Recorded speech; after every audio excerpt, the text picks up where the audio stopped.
Baik, kita mau belajar firman Tuhan hari ini. Saudara, satu hal yang sangat penting, yang sangat mutlak, yang harus kita kerjakan dalam hidup kita, itu bukan berdoa. Hal yang penting, hal yang mutlak dalam hidup kita, yang kita kerjakan bukan baca Alkitab, bukan doa puasa, bukan pelayanan, bukan. Tapi yang penting dalam hidup kita adalah mengampuni. Perhatikan ini, mengampuni. Jadi, hal yang paling penting dalam hidup kita sebagai murid-murid Tuhan Yesus, sebagai anak-anak Bapa yang di surga, bukan doa pagi, doa puasa, doa ini, doa itu, bukan. Tetapi yang paling penting adalah mengampuni. Serius. Saudara, ketika kita tidak bisa mengampuni, kenapa tidak bisa mengampuni? Karena tidak mau mengampuni. Perhatikan kalimat ini. Ketika kita tidak bisa mengampuni karena kita tidak mau mengampuni, detik itu juga, tolong dicatat, yang ikuti di rumah juga.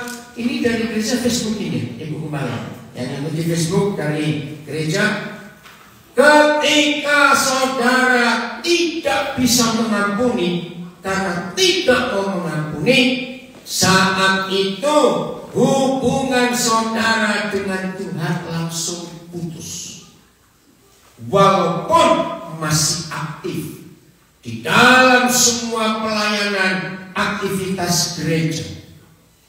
Saya ulangi, jangan main-main dengan tidak mengampuni. Saudara, saya tidak tahu kenapa akhir-akhir ini Roh Kudus membawa saya untuk selalu menyampaikan kebenaran ini. Saya sampai heran sendiri. Berapa orang yang ikuti saya via sosial media saya, ada yang komen, padahal ya kenapa akhir-akhir ini, padahal khotbah di mana saja, berita yang paling sering disampaikan adalah mengampuni. Saya jawab kepada mereka, ketika akhir zaman sudah tiba, kita lihat pekerjaan iblis begitu nyata. Coba saya tanya dulu kepada saudara, menurut saudara pekerjaan iblis hari ini nyata atau tidak?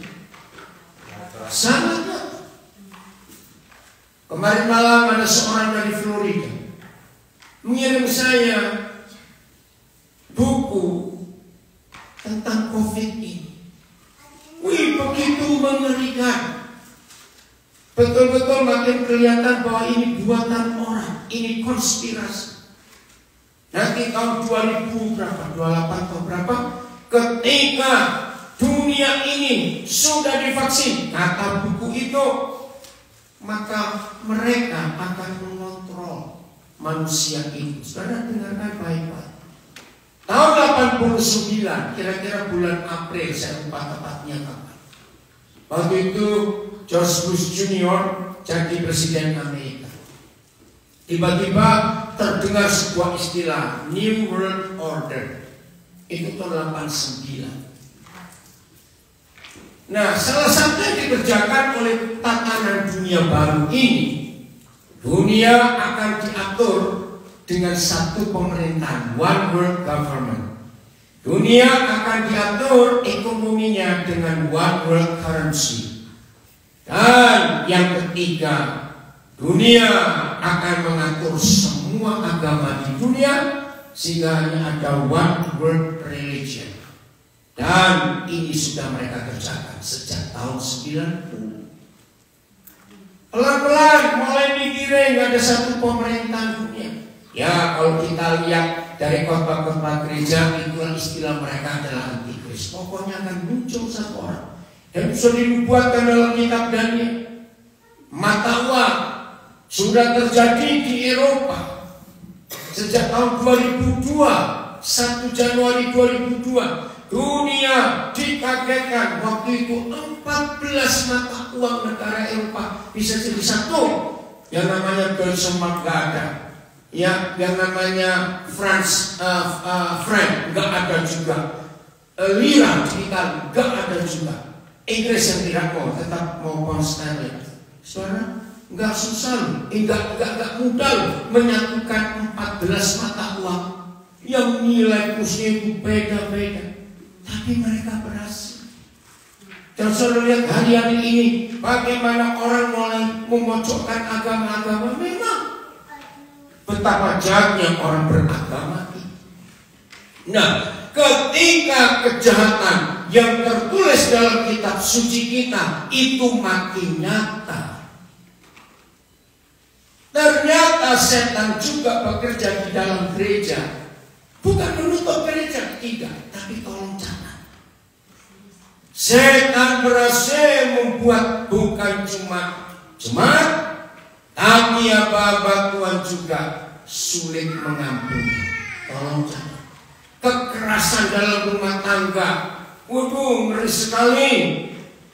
Saudara, terjadi. Terus antar sesama kita saling bully atau bullying, saling menjatuhkan semuanya. Ini mengerikan sekali.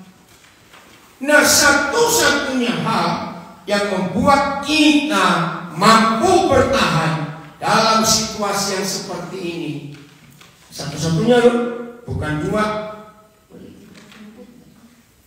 satu-satu yang membuat kita bisa bertahan itu cuma hubungan kita dengan Tuhan. Katakan amin.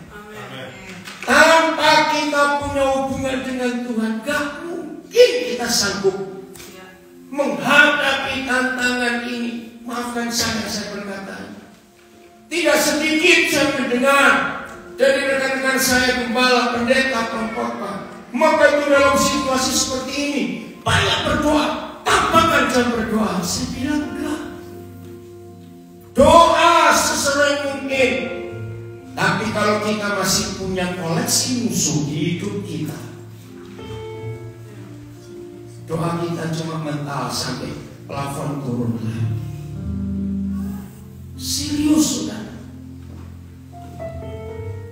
Saudara lihat tahun lalu, ya 2020, selain pandemi, Amerika ini kan selalu jadi barometernya dunia. Saudara, saya mau tunjukkan. Tahun lalu 2020, ketika Amerika Serikat memanas, maka muncullah istilah yang mengerikan, Black Lives Matter. Saudara, jangan dianggap sepele, itu pekerjaan setan. Kakak istri saya, gembala juga, ada di Michigan. Dia mengkatakan, no, not only Black Lives Matter, but all life matters. Setuju kan? Semua kehidupan harus kita bela, harus kita jaga. Enggak cuma kelompok tertentu. Jadi timbul kebencian rasialis yang ngeri. Sampai tahun 2021 itu belum selesai. Dan roh ini melanda seluruh dunia. Lihat, setan menang, setan menang. Maka itu siapa saja saudara duduk di gereja yang diselesaikan sekarang, maupun semua kita mengikuti dari mana saja dan di mana saja, sampaikan kepada sebanyak-banyaknya orang, doamu bagus, puasamu hebat, baca Alkitabmu luar biasa, pelayananmu serius. Tapi kalau engkau masih punya musuh dan tidak bisa mengampuni, semuanya sia-sia. Orang yang masih punya musuh, yang tidak mau mengampuni, catat, mereka itu akan jadi sasaran empuk dari setan.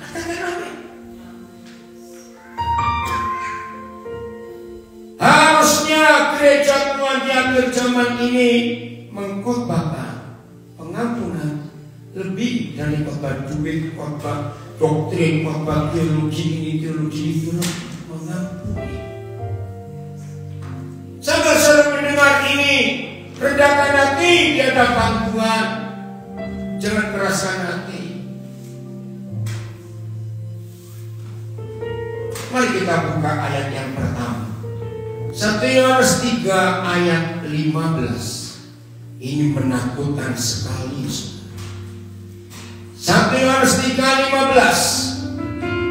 Yang di rumah silakan buka juga 1 Yohanes 3:15. Buka firman. Udah? Ayo kita baca. Barang siapa membenci saudaranya,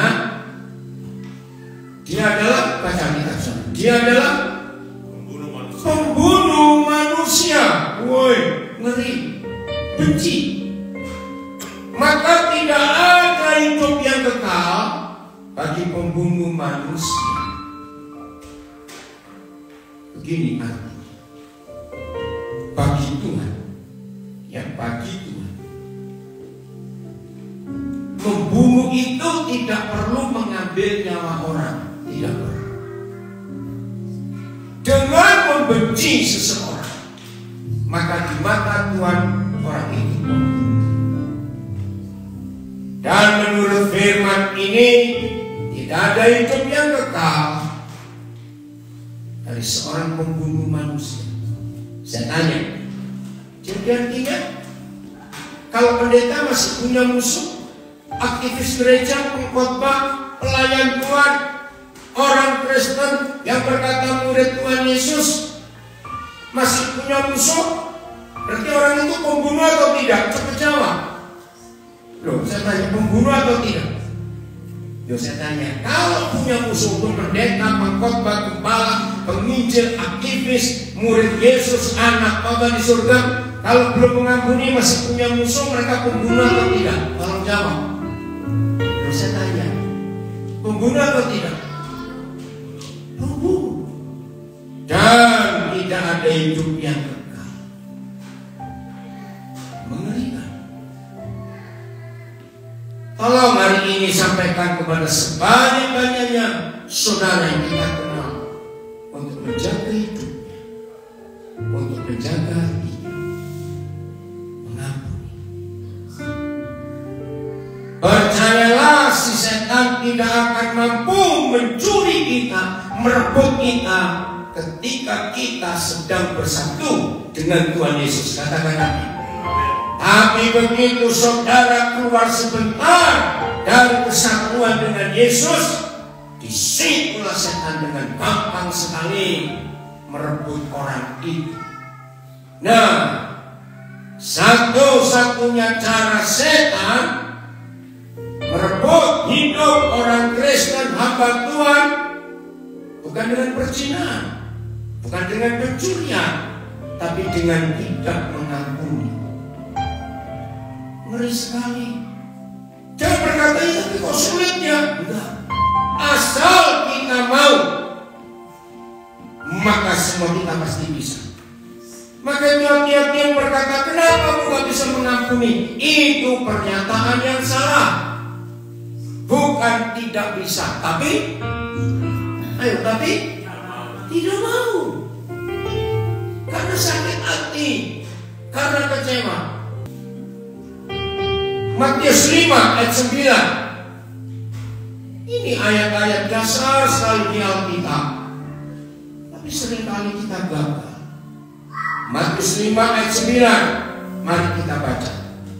1, 2, 3. Berbahagialah orang yang membawa damai, karena mereka yang disebut anak-anak Tuhan. Saudara bisa memilih. Kenapa? Jangan. Enggak ada kita. Oh, nggak apa-apa sudah. Kasihan yang mau lihat nanti mau dengar. Nggak apa-apa. Coba cari kitab di situ, ada kitab di meja belakang. Kasihan yang sudah mau dengar putus itu di belakang ada kitab di meja. Saya baca lagi. Matius 5 ayat 9. Berbahagialah orang yang membawa damai. Dalam bahasa Inggris disebut peacemaker. Maka mereka akan disebut anak-anak Tuhan, children of God. Saudara, maka ibu lihat ayat ini. Kita disebut anak Tuhan bukan karena sudah dibaptis. Kita disebut anak Tuhan bukan karena rajin baca Alkitab, hafal ayat Alkitab, saat 7 jam sehari puasa 7 hari sebulan, bisa enggak. Inilah satu-satunya ayat dalam seluruh Alkitab yang memberitahukan kita kenapa, kapan, bagaimana kita bisa disebut anak-anak Tuhan. Maka terjemahan lain saya baca, yaitu berbahagialah setiap kita yang gak punya musuh, maka kita akan disebut anak-anak Tuhan. Nah, saya gabungkan 2 ayat ini, 1 Yohanes 3:15 dan Matius 5 ayat 9. Mungkin ada yang berkata begini, saya gak punya musuh. Bagus, tapi ada beberapa orang yang saya itu malas ketemu. Awas, tidak punya musuh tapi malas ketemu, itu musuh. Saudara, tidak mengampuni itu dimulai dengan 2 hal yang kecil. 1, tersinggung. Lihat ini, 1, tersinggung. 2, jengkel. Ayo jawab jujur. Buat si setan, mudah atau susah, perlu tenaga atau tidak, membuat gereja Tuhan gampang jengkel dan gampang tersinggung. Ayo, mudah atau susah buat setan? Sangat mudah, gak perlu tenaga. Kalau ada yang gak terima gak apa-apa, tapi saya pesan, jangan terlambat untuk bertobat. Ibrani 12 ayat yang ke-14. Roh Kudus tolong kami supaya di akhir zaman ini hidup kami berkenan kepada Tuhan. Kami tidak ingin lepas dari itu, karena si setan sedang mengincar banyak orang untuk lepas dari Tuhan. Udah, Ibrani 12 ayat 14. 1, 2, 3. Berusahalah hidup damai dengan berapa orang? Semua orang. Semua orang itu bukan banyak. Nah, terjemahan betul begini. Dan kejarlah perdamaian dengan semua orang. Kejarlah perdamaian. Berarti kalau kita tidak berdamai dengan semua orang, kita itu tidak kudus. Jadi kejarlah kekudusan, artinya supaya kita berdamai dengan semua orang. Enggak kudus itu bukan cuma tidak berzina, lebih daripada itu, yaitu berdamai dengan semua orang. Perhatikan ini baik-baik. Begitu saudara dan saya tidak bisa berdamai dengan semua orang, lihat kalimat berikut. Sebab tanpa berdamai dengan semua orang, maka orang itu bagaimana? Kalimat terakhir yang 14 baca. Tidak ada seorang pun yang masih punya musuh akan melihat Tuhan. Wih, ngeri loh saudara. Jangan anggap enteng. Maka itu ketika gereja-gereja menekankan, ayo kita bebas lagi, ayo kita buat doa puasa, ayo kita buat ini, buat itu. Saya selalu memperingatkan, tunggu dulu. Saya sarankan pada semua gembala, yakinkan jemaat yang Tuhan percayakan kepada saudara sudah berdamai dengan semua orang belum? Ini mengerikan. Coba renungkan. Kalau melihat Tuhan aja nggak bisa ketemu tidak? Jawab. Kalau melihat Tuhan nggak bisa bertemu Tuhan tidak? Dijawab saya tanya. Bisa tidak? Nggak bisa. Nah, sekarang saudara setuju? Ketika setan, ya, dalam falsafah, dalam ramalan orang Jawa, ya, ada orang yang namanya Joyoboyo, itu hidup berapa ratus tahun yang lalu. Ternyata dalam ramalan Jawa itu sudah ditulis, nanti kalau ada tahun kembar, nah tahun kembar itu 2020 kemarin, dunia itu akan mengalami hal yang ngeri. Nah, tahun kembar itu dinyatakan setelah lewat abad 20 masuk abad 21. Maka itu sejak tahun lalu Sampai sekarang kita nggak tahu sampai kapan setan merajalela di bumi. Tolong ingatkan saudara-saudara kita. Bukan menambahkan jam kebaktian, bukan menambahkan jam doa, bukan menambahkan menghafalkan ayat Alkitab, bukan. Tapi hiduplah berdamai dengan semua orang, supaya saudara dan saya tetap menyatu bersama dengan Tuhan Yesus. Karena begitu kita menyatu dengan Tuhan Yesus, maka setan tak bisa ambil kita.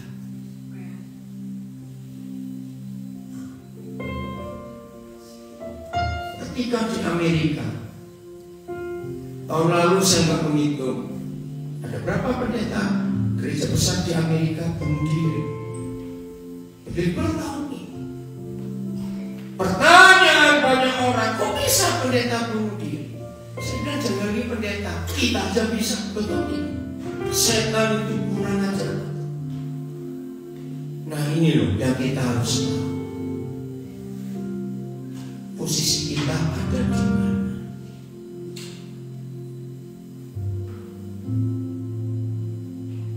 Yohanes 10 ayat 27 dan 28. Tolong kami Bapa, tolong kami untuk kami mau mengampuni, karena itu perintah. Ayo kita baca Yohanes 10 ayat 27 dulu. Yang kuatnya suaranya, karena nggak ada Alkitab yang saya bisa baca juga. 1, 2, 3. Domba-dombaku mendengarkan suara. Ya, terus. Dan aku mengenal mereka. Ya. Mereka mengikut aku. Ya. Domba-dombanya Tuhan Yesus. Kita bukan domba-domba ini. Oke? Lihat dua hal. Mendengar suaranya dan Tuhan mengenal. Wih, itu luar biasa. Lalu Tuhan minta kita mengikut Dia. Suara siapa yang sering kita dengar? Hati-hati. Saya tidak tahu berapa banyak di antara saudara yang punya teman. Hari-hari ini nggak sedikit loh orang stres karena ada suara-suara di telinganya. Betul tidak? Ngeri. Ngeri loh saudara, jumlahnya makin banyak ada suara. Seorang itu mati karena capek, nggak bisa tidur, dengar suara-suara. Wih, setan makin kurang ajar. Saudara, waktu kita membaca pencobaan Tuhan Yesus di padang gurun, itu jangan anggap, wih, ada setan makhluk hitam datang. Bukan. Secara psikologis, Matius 4 bisa dibuktikan. Lihat ayat 2, Matius 4, gak usah dibaca dulu ya, saya mau baca. Setelah Yesus berpuasa 40 hari 40 malam, maka lapar lagi. Nah, orang lapar dan haus di tengah panas terik. Nah, saudara tinggal lihat Las Vegas. Bayangkan kalau saudara menunggu seseorang nggak ada tempat berteduh, gak usah bilang 3 jam, 30 menit aja kena panasnya. Nevada ini, woi, ini kepala bisa mulai sakit. Nah, muncul halusinasi karena lapar. Lihat ayat 3 Matius 4, maka datanglah si pencoba. Nah, datangnya si pencoba lewat Matius 4 ayat 3 itu halusinasi. Ada suara-suara yang masuk ke pikiran Tuhan Yesus. Termasuk ketika si ular datang kepada Hawa, itu berbentuk ular benar. Kenapa dikabarkan ular? Karena licin dan lidahnya bercabang. Jadi bukan bentuk ular, tapi suara. Wih, ngeri sekali. Dan hari ini saudara, Tuhan tolong kami semuanya. Maka itu kalau saudara sedang diceritain orang, aku kok gak bisa tidur ya, aku kok mulai takut ya, saudara ajarkan kebenaran. Domba-dombaku mendengar suara, bukan suara si setan yang membuat khawatir, membuat takut. Maka itu lihat cara setan mencobai Hawa dan cara setan mencobai Yesus sama. Ada kata if, mungkin. sih arti kata jangan-jangan? Mungkin kamu salah dengar, harusnya begini. Nah, kata itu artinya membuat orang itu ragu-ragu. Dan setan itu begitu kurang ajar, bisa memelintir. Kau kata memelintir. Firman itu dibelokkan, licik, dengan tuduhan-tuduhan. Maka Yohanes 10:27, pegang yang kuat. Suara gembala, ampuni musuhmu. Suara setan, balas musuhmu. Maka kita harus tahu suara gembala kita, supaya kuat. Gak apa-apa, biarin. Siapa? Ibu-ibu, biarin. Gak apa-apa, anak-anak biarin, gak apa-apa. Supaya bisa dengar firman, gak apa-apa, biarin aja. Ya di dalam aja jangan kuat. Betul, saya gak terganggu kok dengan anak-anak. Ayo supaya mamanya bisa dengar firman juga. Gak apa-apa, tutup aja pintunya. Jelas ya? Saudara dan saya harus milih suara siapa yang kita mau dengar. Ayat 28. Lihat, pelan-pelan bacanya ya, saya akan uraikan per kalimat. Ayat 28. 1, 2, 3. Dan aku memberikan hidup yang kekal kepada mereka. Nah, jelas. Dia, Yesus Gembala Agung kita, memberi hidup yang kekal. Tapi setan memberi kematian. Terus, syaratnya apa? Ayo, kalimat berikut. Dan mereka pasti tidak akan binasa. Haleluya. Selama-lamanya. Mereka pasti tidak akan binasa. Sampai kapan? Selama-lamanya. Kalimat berikut sudah bersama saya. Dan seorang pun tidak akan merebut mereka dari tangan. Haleluya. Dan seorang pun tidak akan bisa merebut saudara dan saya dari tangan Tuhan. Ketika kita dipegang, ketika kita digendong, ketika kita dipeluk. Tapi masalahnya, dengar pertanyaan saya. Yang pernah jadi orang tua dengan anak yang masih kecil akan tahu. Pernah lihat gak ada seorang anak digendong mamanya atau papanya merontak, ingin turun? Pernah lihat gak? Nah, begitu anak itu merontak dari pegangan tangan orang tuanya, biasanya langsung lari dan dia jatuh. Betul tidak? Nah, saudara, ayat 28 dan 10 ini perhatikan baik-baik. Ketika saudara dan saya masih ada dalam pelukan gembala yang baik, ketika kita masih dalam genggaman tangan gembala yang baik, nggak ada seorang pun yang bisa merebut kita. Tapi jangan, si setan itu bisa mempengaruhi pandangan kita untuk minta lepas dan turun dari gendongan Tuhan. Jawab bisa atau tidak? Sangat bisa. Nah, salah satu cara yang paling mudah setan itu menurunkan saudara dari gendongan dan pegangan tangan gembala yang baik dengan sakit hati. Tolong catat, pilihan ada di tangan saudara. Ngeri. Saya bilang, bukan saya berkata, tapi firman. Tidak berzina, pasti kita lakukan karena kita tahu. Tidak mencuri, amin amin, jangan sampai aku jadi pencuri walaupun lapar. Setuju? Tapi ternyata untuk tidak mengampuni itu ternyata sulit. Ketika kita disakiti, kita dirugikan, kita ditipu. Saudara, ayo mulai hari ini hidup kita berubah betul-betul. Jelas yang masih digendong Tuhan, di tangan Tuhan, aman kita. Tapi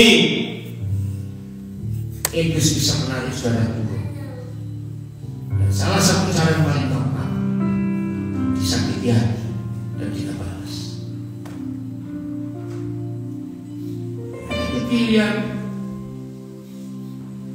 ada di tangan kita hari ini. Bagaimana saudara dan saya? Apakah sungguh-sungguh mau membebaskan diri dari sakit hati, kecewa, dan semuanya itu? iblis sangat mudah membuat kita untuk gak suka dengan orang lain. Maka itu jangan anggap enteng. Maaf, jangan tersinggung. Saya pakai kalimat ini. Siapa yang belum mengampuni mantannya atau mantannya ex-nya, awas. Kenapa pada tertawa? Ex mantan itu, kalau saudara tidak mengampuni, setan paling mudah untuk menarik kita keluar dari genggaman tangan Tuhan. Ngeri. Jadi mulai hari ini jangan anggap remeh tidak mengampuni. Dan lagi sekali jangan berkata, aku mengampuni, tapi awas begitu. Tapi berarti tidak mengampuni. Bagian terakhir kita buka 2 ayat. 2 Korintus 5 ayat 18 dan 19. Sejak kapan Bapa di surga mengampuni saudara dan mengampuni saya? Kapan pertama kali Bapa di surga mengampuni kita? Nah, kalau kita tahu waktunya kapan, maka itu yang Tuhan ingin kita buat untuk orang lain yang menyakiti kita. Udah, baca sama-sama. 2 Korintus 5 ayat 18. Nah, 1, 2, 3. Dan semuanya ini dari Allah yang dengan peran Kristus telah mendamaikan kita dengan dirinya dan yang telah mempercayakan pelayanan perdamaian itu kepada kami. Lihat kalimat terakhir. Dan telah mempercayakan apa? Pelayanan perdamaian kepada siapa? Kepada kita. Jadi saudara dan saya ini peacemaker, pelayan pendamaian. Nah, kita lihat kapan Bapa di surga mendamaikan kita dunia ini dengan dirinya. Sejak kapan? Waktu baca ayat ini. Dia mendamaikan dunia dengan dirinya. Waktu kapan? Tuhan Yesus diapain?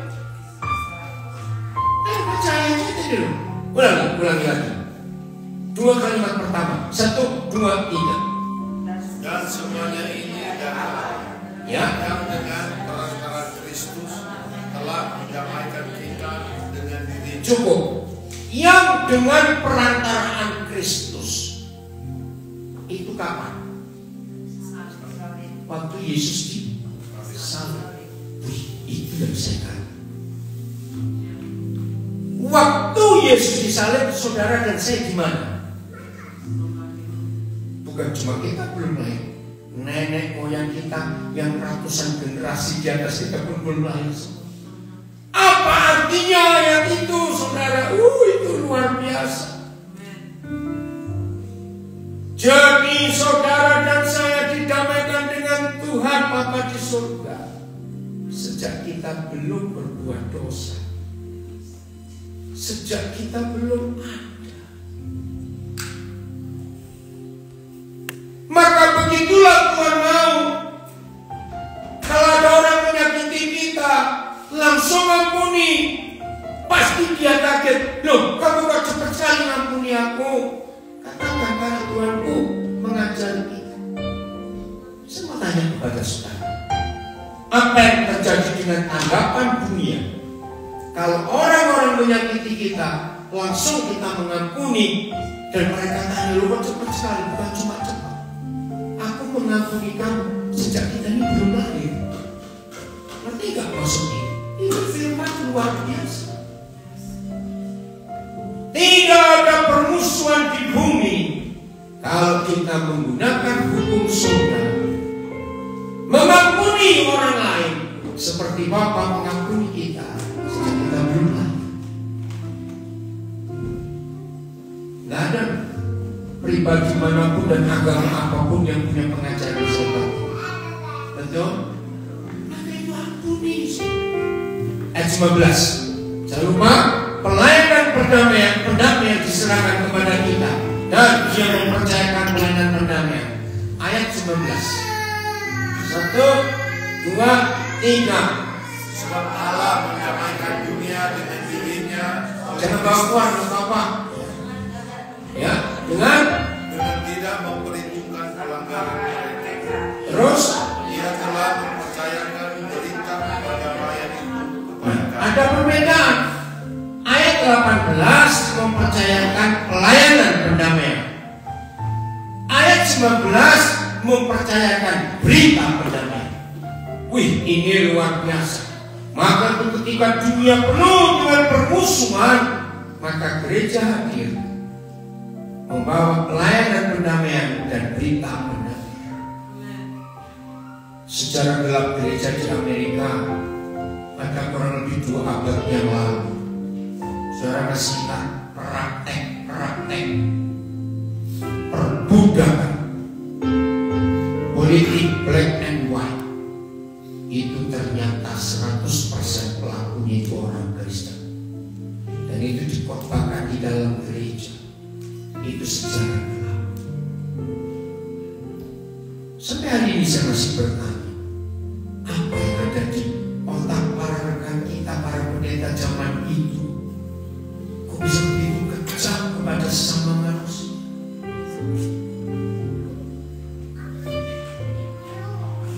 Maka itu ketika gereja gagal menjadi pelayan perdamaian, ketika gereja gagal menjadi pemberita perdamaian, setan yang merajalela. Dan ini ingat ayat 19. Jadi bagaimana Bapa di surga mengampuni kita dengan tidak apa baca? Dengan tidak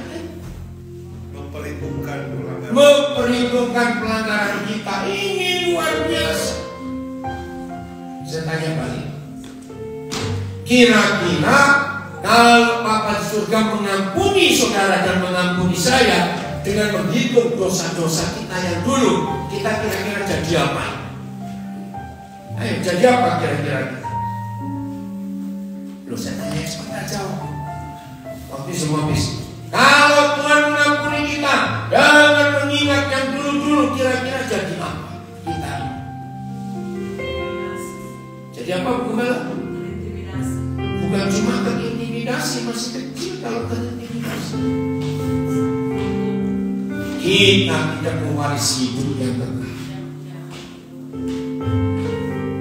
Maka itu saudara, tidak ada cara lain kita berdamai dengan semua orang, dengan menyatakan pengampunan sejak kita belum kenal orang itu, dengan mengampuni tanpa ingat-ingat yang begitu. Awas kalau saudara berkata, aku mengampuni kamu, tapi aku mau kamu datang dulu. Ini SMS untuk 2007 yang lalu. Ayat terakhir belum selesai itu Gembala untuk membawa kita di dalam doa. Wahyu 12 ayat yang ke-11 dan 12. Bapa, tolong kami. Hari ini kami mengambil keputusan untuk kami mau berdamai dengan semua orang. Ayo dibaca Wahyu 12 ayat 11 dan 12. 1, 2, 3. Dan mereka menyalahkan dia oleh darah dan oleh perkataan kesaksian mereka. Stop dulu. Saudara, ayat ini sudah jadi lagu pujian cukup banyak, tetapi konsepnya sama.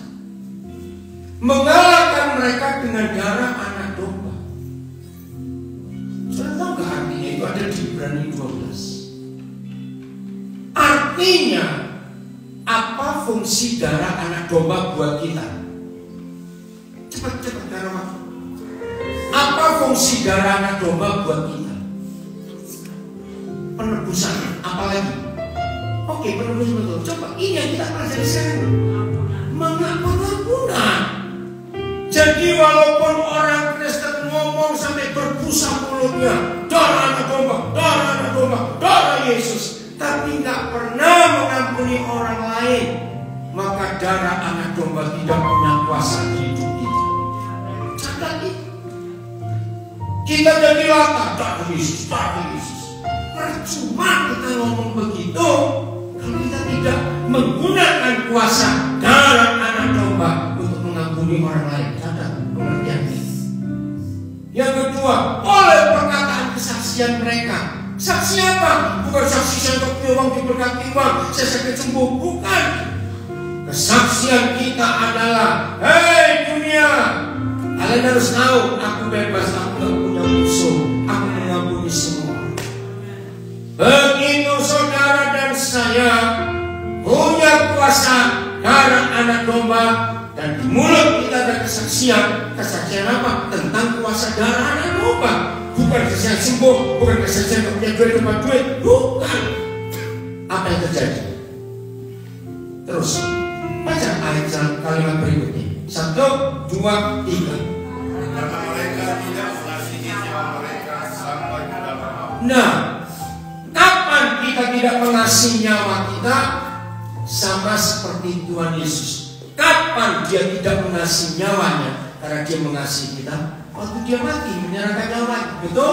Untuk apa dia menyerahkan nyawanya? Ayo coba. Untuk apa dia menyerahkan, Yesus anak domba menyerahkan nyawanya kepada kita? Untuk mendamaikan, mengampuni kita. Nah, seperti itu yang Tuhan minta, yaitu saudara harus mengampuni. Selesai belum ayat 11? Sudah, ayat 12. Siapa yang kita kalahkan? Baca 1, 2, 3. Karena itu bersukacitalah, hai surga dan hai kamu sekalian yang diam di dalam. Haleluya, saudara dan saya dinyatakan bersukacitalah asal posisi kita di mana? Baca. Ya, di dalam surga, di dalam Dia. Ingat loh, dari tadi kita belajar, jangan biarkan setan menarik kita keluar dari Yesus. Ingat. Dan yang celaka siapa? 1, 2, 3. Celakalah kamu, hai bumi dan laut, Ya, karena iblis berlaku dalam geraknya yang dahsyat. sekarang. Karena ia tahu bahwa waktunya. Nah, maaf ya saudara. Wahyu 12 ayat 12 kalimat terakhir itu mengerikan. Iblis tahu apa? Baca lagi kalimat terakhir 12. Iblis tahu apa? Waktunya sudah singkat. Apa artinya kalau iblis tahu waktunya sudah singkat? Berarti iblis harus bagaimana? Ya, yang bosan kalau dia bagaimana? Kerja keras, lembur, overtime. Nah, saya tanya, kira-kira iblis apa kita yang lebih pintar tahu waktu Tuhan sudah dekat? Nah, kita ini bodoh, maaf. Iblis telah turun kepadamu, hai bumi dan laut. Lihat, laut bergelora sekali, bumi kena malapetaka yang menakutkan. Saudara, jangan main-main. Maafkan saya satu kalimat ini. Makin hari saya merenungkan firman tentang pengampunan ini, saya tuh makin takut. Bisa-bisa banyak hamba Tuhan orang Kristen tidak masuk surga karena sangat gampang untuk disakiti dan menyakiti. Kalimat ini betul atau salah? Sangat mudah tersinggung, sangat mudah jengkel, iritasi. Kita bersyukur hari ini Bapa di surga hadir untuk kita, memberikan pengenalan, pengajaran.